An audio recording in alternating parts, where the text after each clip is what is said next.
when I was up in Montreal for the Formula One, the Sunday of the race was the day that Arsenal lifted the trophy at Palace. So there was this beautiful moment. I was wearing my Arsenal shirt representing. I had this amazing plan that when the driver parade went round, Lewis Hamilton, who's an Arsenal fan, was going to see my Arsenal shirt, give me the thumbs up, and it was going to be amazing. England were a disaster in the time of Gerrard and Lampard, and Yep. they kept very much to their own teams. So you had like the Liverpool guys, you had the Man U players, and then you had the Chelsea players separate. And there was no team. Would you? Someone gave me a sticker book, but I'm not wasting my money on stickers when I can be buying pints instead.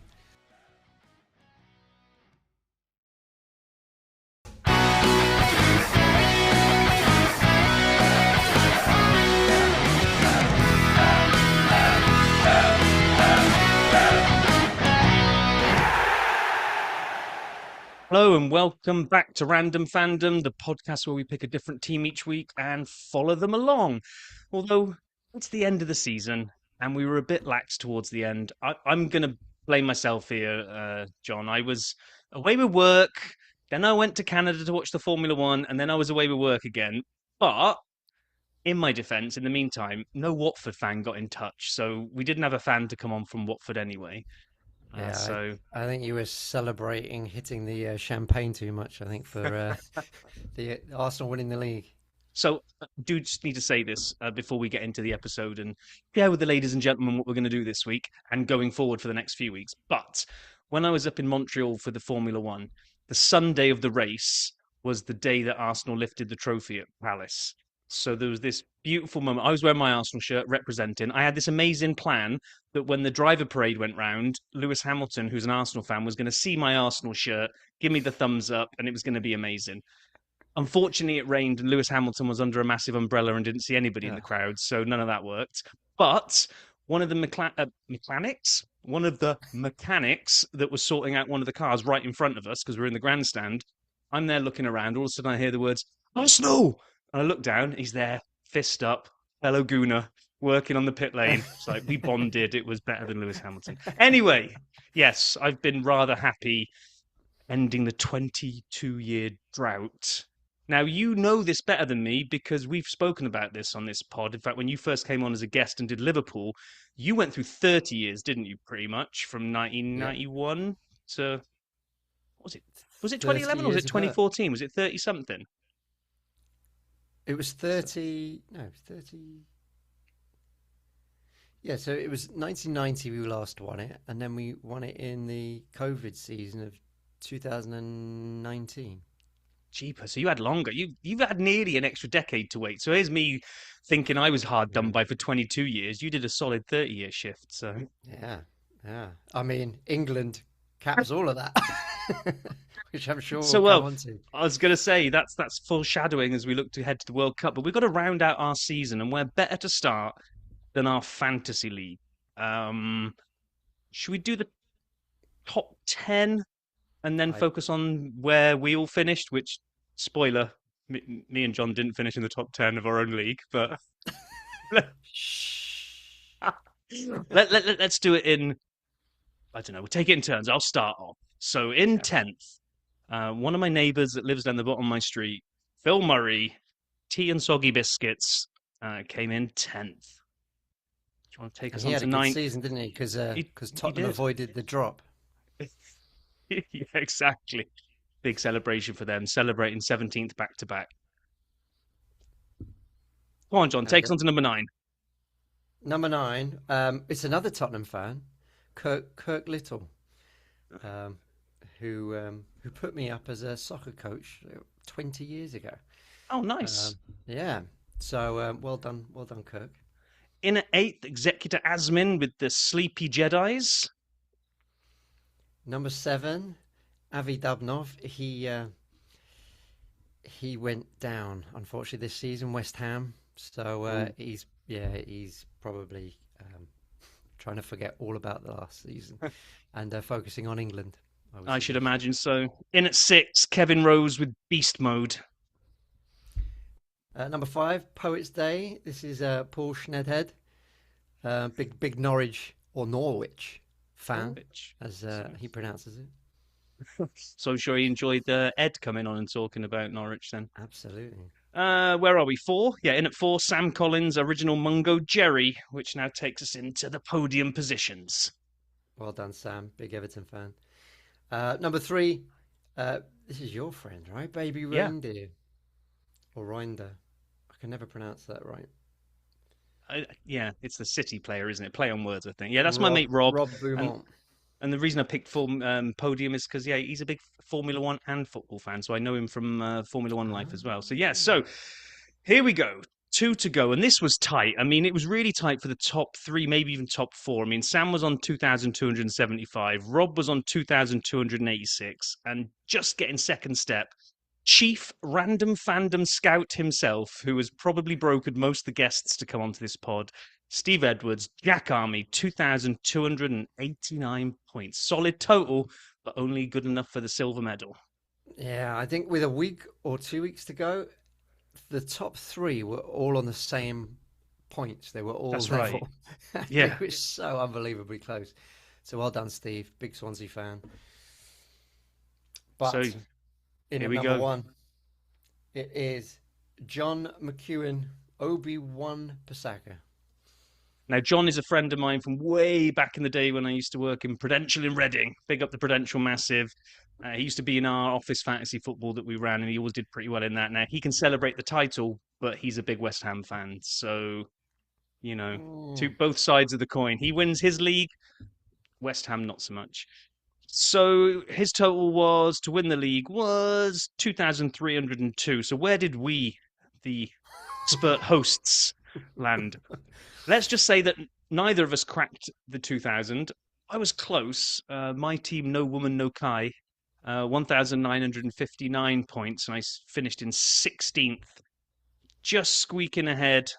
Actually, not squeaking ahead, 49 points. Or no, more, 40, 50 something. So good it verts. John, you were in 19th. And this is only really going to mean something to one person out there, but me and John are in a 3-way text with our good friend Mike, and he likes to lay it on thick, especially with Aston Villa. And when he was catching us at the beginning of the season, he was giving it large. Well, he couldn't quite get it across the line. He finished 1 place and 4 points behind John. So unlucky, Mike. It's going Fantastic. to be like the only celebration that a Liverpool fan is doing this season. But anyway, pleased with what's his name? Irola, whatever what's his name that you guys have Ariola. Ario, that's the one. You happy with that?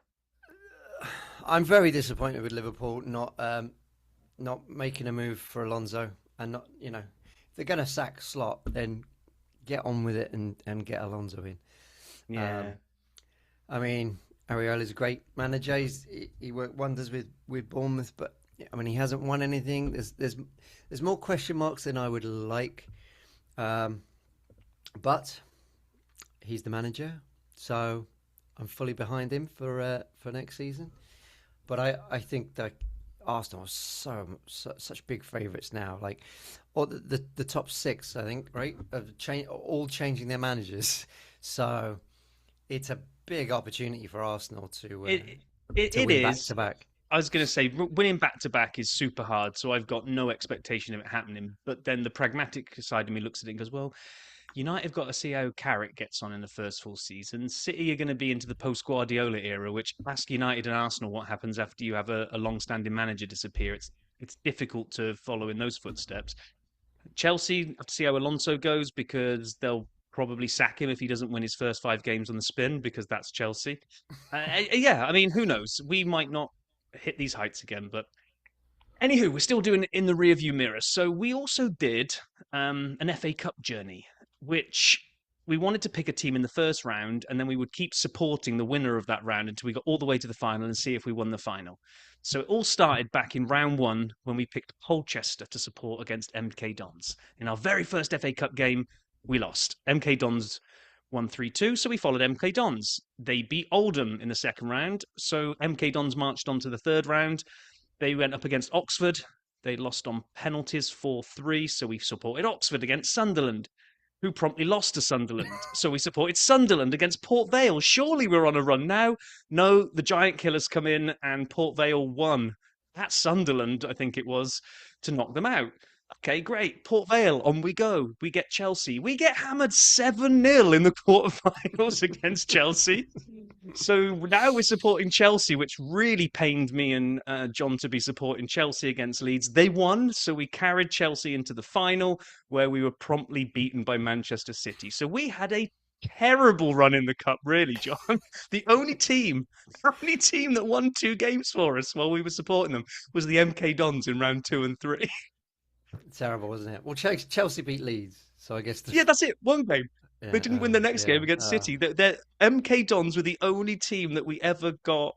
No, we didn't even win 2 because they lost to Oxford. We never supported a team for 2 wins on the bounce. So if we supported your team in the FA Cup, we're sorry. Yeah, that's poor, isn't it? It's really poor. Last thing, if we like to say that we think Random Fandom following your team is a blessing, and unless it's the FA Cup.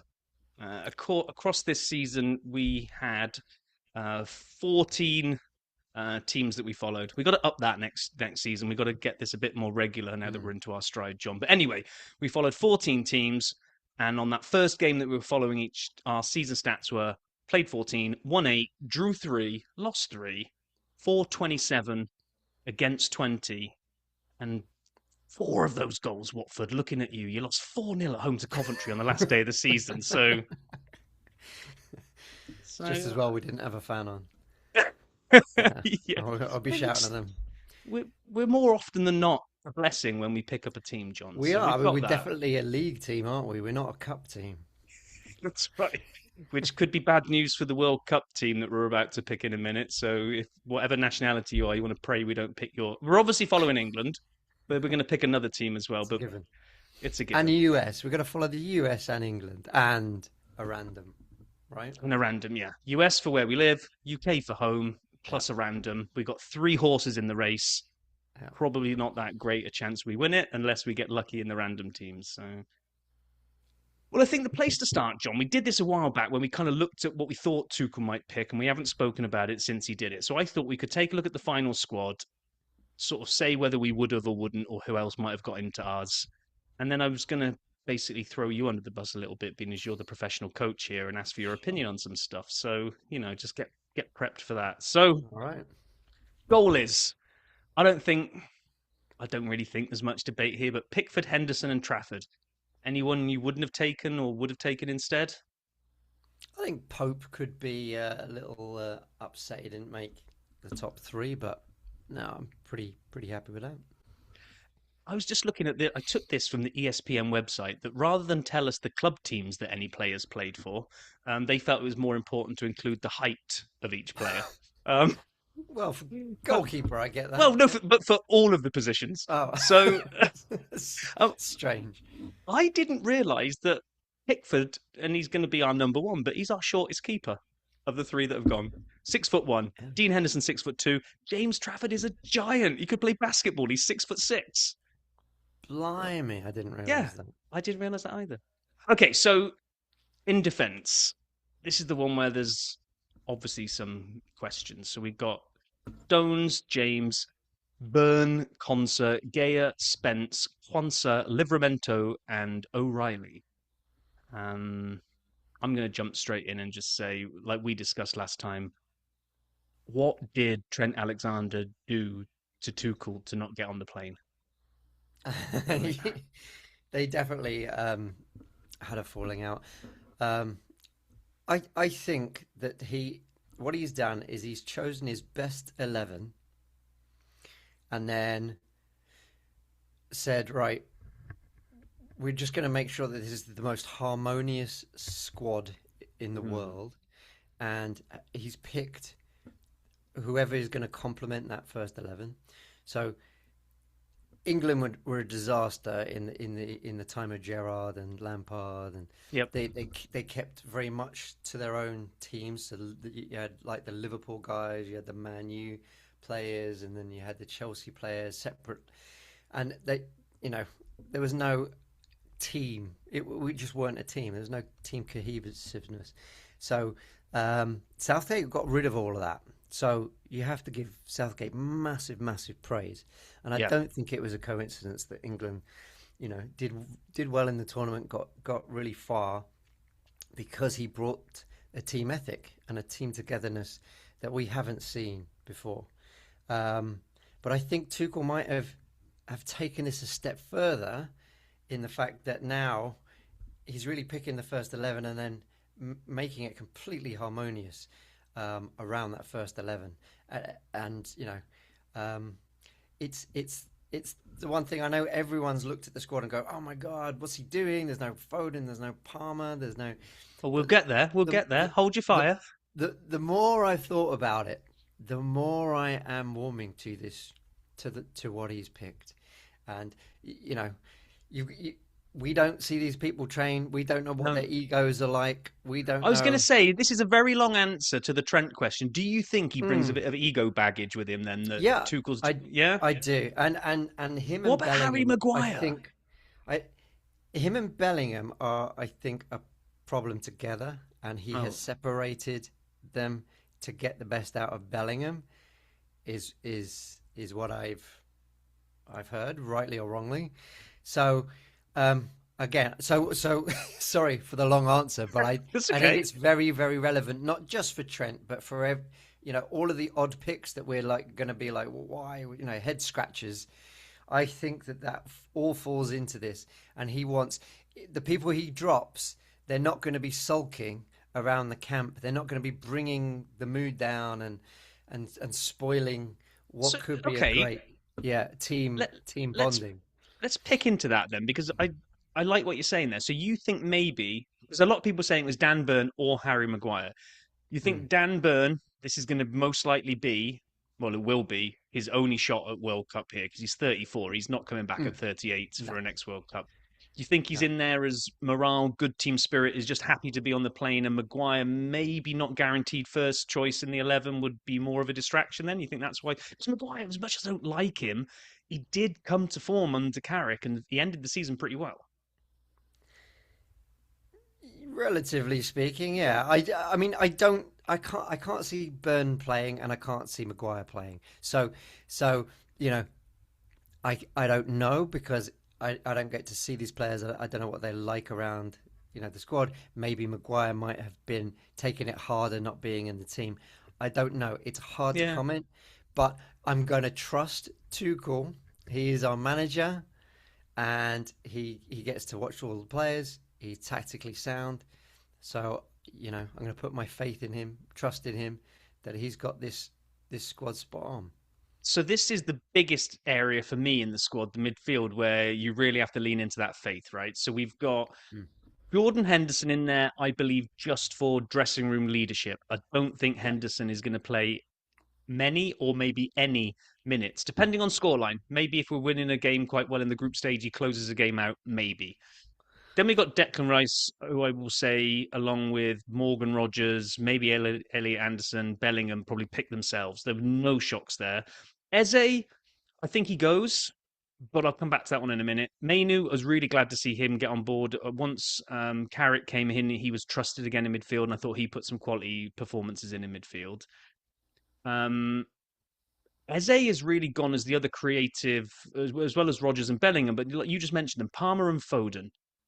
I've got to be honest, it's a breath of fresh air for an England manager to pick people on form rather than name. Because any previous England manager, I think even Southgate takes one, if not both of them, just because who they are and what they've seen them Hmm. do a year ago or 9 months ago. And it's like, well, the World Cup wasn't 9 months ago, it's now. And both of them have stunk the place out. Other than the media trying to whip up one backheeled assist that Foden did in a game and tried to make out that he was Messi, it's like, no, actually, I don't think they deserved the spot on the plane. So I was pleased with that midfield, I think. I don't think I would have. Maybe you could have said that. Actually, I don't even know. I was going to say maybe you could argue a case for taking one of those two just on the hope they give you something off the bench, but I'm all right with that midfield. I think we've got options there. Yeah, I mean, if we're if we're losing with 10 minutes to go, and we're looking for someone to come off, and we don't have Palmer, we might change our minds. Shh. But I think it's great for the Euros 2028 because people are know now that they are not going to get picked just because of their reputation. Yeah. So I think it Or sets a their good club team, precedent. which beautifully segues onto this forward line. Harry Kane, oh my gosh, what a surprise that he's picked. I mean, he just is our goal threat, right? But then, Yeah. Ollie Watkins deserves a shot. Rashford has been playing well for Barcelona, but quite often, if you haven't been in the Premier League, you've kind of been overlooked. So we've got at least Bellingham and Rashford here. Gordon's playing super well. I'll be the first one to say that Saka's form hasn't actually been brilliant this season, but I still think it did start picking up towards the end of the season once he came back from injury, so he's definitely included. And Madueke's been solid for us as an option off the bench. The one that really caught my eye was Tony, because, Mm. you know, he's playing in a league in Saudi that everybody went, well, he hasn't got a chance. He did score a phenomenal number of goals. I think he had 40 goals this season, even though a lot of people will say, well, of course he did. It's not a competitive league, but he's still banging them in. He's a completely different threat of probably any of those other forward line. He takes a mean penalty if it goes that far. So I think a big advantage for him is obviously the penalties, but the fact that he's acclimatized to the heat, like yeah, that won't be a problem. no, I agree. So I looked at that and I thought, there was people were saying like Calvert Lewin. Um, who else am I not remembering that will be upset from a striking position? Someone else now that I'm forgetting. But I mean, at the end of the day, and this will kind of go into this next part now. He's traditionally played 4-3-3 or 4-2-3-1 in qualifiers. That's pretty much the main two formations. So really only one of any of those centre forwards is going to get to play down the middle. That's 100% Harry Kane. And then we're really looking as to who flanks him, which is most likely Gordon and Saka, I would say, as the starting choices there. Yeah, it's either. I mean, it's going to be a Barcelona player on the left, isn't it? It's whether it's Rashford or Gordon. Yeah, True, yeah. Saka on the right. Bellingham, I think, will start in the 10. Do There's you? Do you? Or yeah, do you think because he's going to favour Rodgers? no, so there's talk about they released the squad numbers, Okay. and some people are saying that that gives you a big clue as to who he's picking because it's pretty much the first 11 as you would expect. The only person who differs is James at 24, which I think will start with James. So, um, Okay. So Bellingham, I mean, I'm not so I against that. could, It's just Tuchel seems yeah, to have sort of quite liked Rodgers in recent games. In fact, Bellingham didn't even get onto one of the friendlies. yeah, but I think he was sussing out Rodgers. I think he knows what Bellingham could do. I think Rodgers would be a fantastic replacement for Bellingham. You know, they're both great, but we were blessed with tens anyway. So Yeah, yeah, agree. yeah. So, okay, this is the bit that I said. I'm going to throw you under with all Mm. your official coaching badges.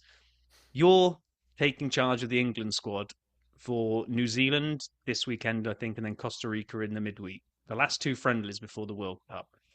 What are you doing in both of those games? Are you doing what we've seen in the past of a complete pick and mix and give everybody some game time? Or are you really going in with maybe first 11 as much as possible to get them to gel? Talk us through how you're approaching these two games with your coaching hat on. Well, the squads that he's taking for these two games include players that are not in this squad. I know, yeah, but let's ignore Yeah. them for the minute. And they surely can't get game time, right? What's the point? Well, the Arsenal players are still not there, right? They've got a week off Mm, um, to sort of get some rest, etc. Um, it's the first time England haven't had a lot of injuries before a tournament, so I don't know if he's worried about picking up any injuries in this.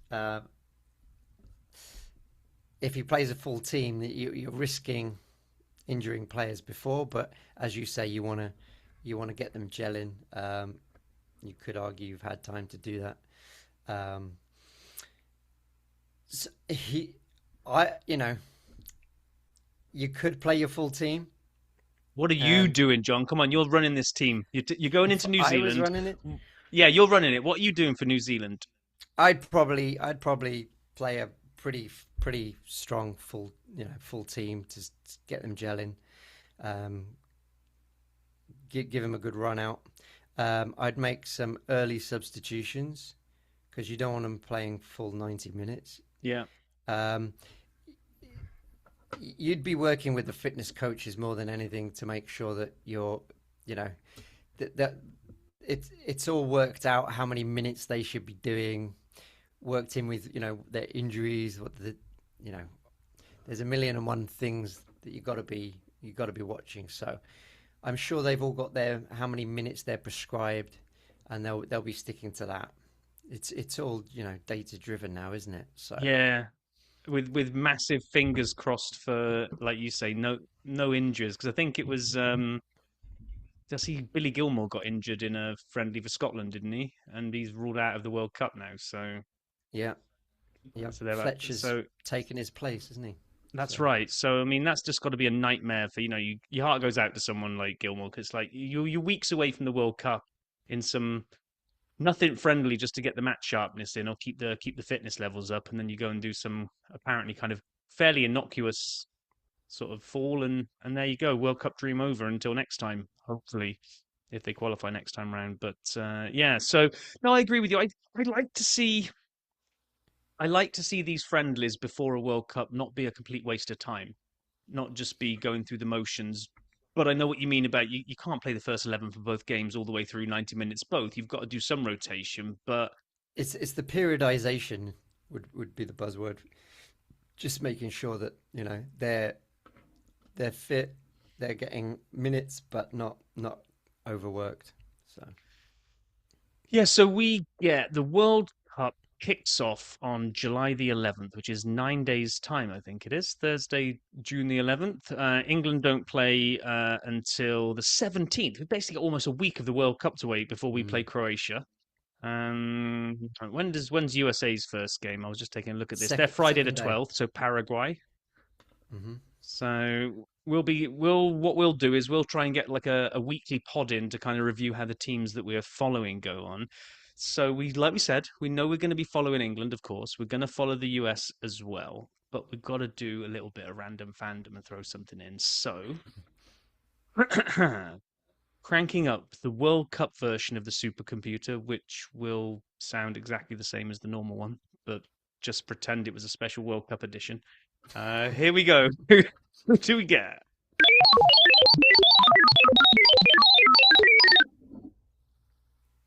Ooh. Now, in the qualifiers, in my little brother-in-law group chat, may have made a really ridiculous outside prediction for these guys that I thought they could maybe go deep. So I'm quite pleased that they've come up. Um, and I promise I haven't fixed this because you're going to think I Can I have. guess? Yeah, go on. Norway. Yes. Ah. I watched them play Italy, and I watched the Yeah. way they have two absolute pace merchants on the wing, and they've got Haaland going down the centre, obviously, with Captain Odegaard behind them. They're going to score goals, and they were pretty solid as well, and they made Italy look ordinary. And I know it's qualifiers, I know tournament football's different, and anything can happen. But let's have a look if I can find them. Uh, where are Norway? Norway are sitting in, hold the line, caller. Group I. France, Iraq, and Senegal are with them. So you've got to say France are going to top that group. But Norway can come second in that group. Yeah. Easy. Yeah. Ahead of Senegal. And Iraq. S- And Senegal just France. lost to USA, didn't they, in their Mm. friendly? Yeah. Yeah. So at one point, when I was being a little bit outlandish, I was thinking about putting a cheeky fiver on Norway to go all the way. But that might be just throwing $5 down the drain. So we'll hold back on that one. Well, come on. You've just drawn them. You've got to do it now, haven't you? Just drawn them, which means if they're going to follow Colchester's lead, they're going to go out at the first. Hang on. It's a league group, This bit's isn't a it? league, so we'll be all Hey, right here. hey. So Norway, you're going to do well in the league, but as Win soon the as you get league. to the knockout, you're They're done. out. You're out of there. We'll do the same format. We will follow Norway. If Norway don't get out of their league, we will take. I guess we'll end up taking second spot. We'll take whoever finishes second in that group and follow them, and then we'll do like we did in the FA Cup. Whoever wins each knockout round means we're guaranteed to follow a team all the way to the final. But Will we win the World Cup or will we do a Chelsea and lose in the final? We shall see. Um, yeah. So I think I'm really looking forward to it now. I hadn't paid any attention to the World Cup because of the way the season was finishing for Arsenal. So Too busy winning leagues, weren't you? too busy winning leagues, losing Champions Leagues, and then watching massive parades with about 1 billion people in London. And that's all done now. That's season over. World Cup fever is about to start, and I can't wait. I got I'm such a kid. I've started buying Coke just because they've got panini stickers on the inside of the wrapper when you peel it off. And I don't. Have you? I promise you, this is not a lie. My wife can testify to this. Sunday, I think it was Sunday morning. We were at a swim meet down in southern Connecticut, and I went and bought a Coke, and I opened the wrapper, and the panini sticker I got is Brazil's defender Gabriel. The day after he's just skied one over the bar. I hope you He was ripped it my. up.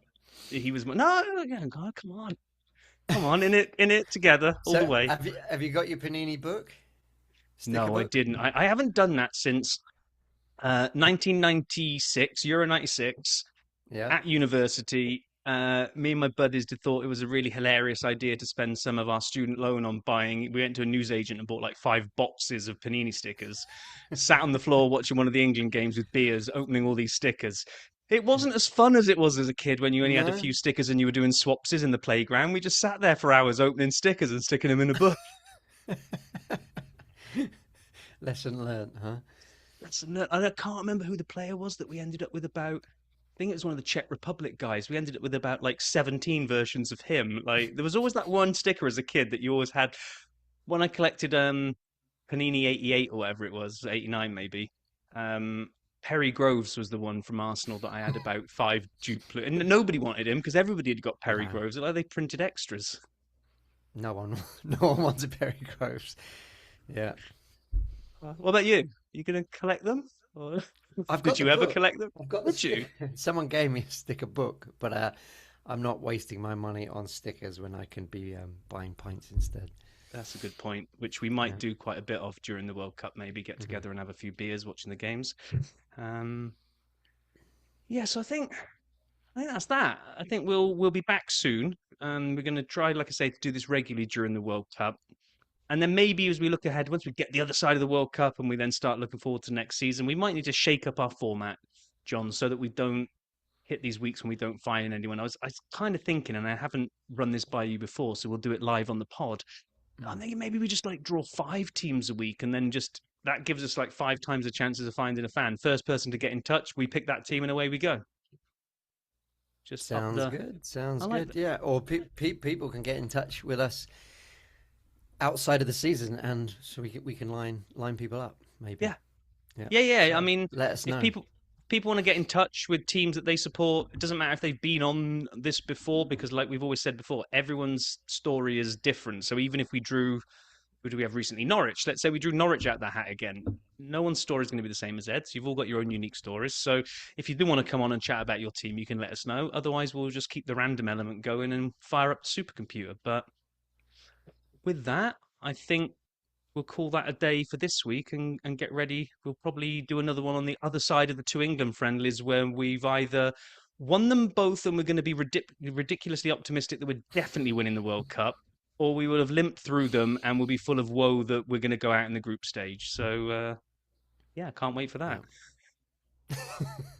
So predictable, isn't it? It is. It is. It's like somebody asked me, "Oh, you must be gutted to go out on penalties in the Champions League final." I was like, "Do you know what? England have pretty much prepared me for this moment, so I'm all right." That's the Anyway, truth. on that note, we will catch you next time.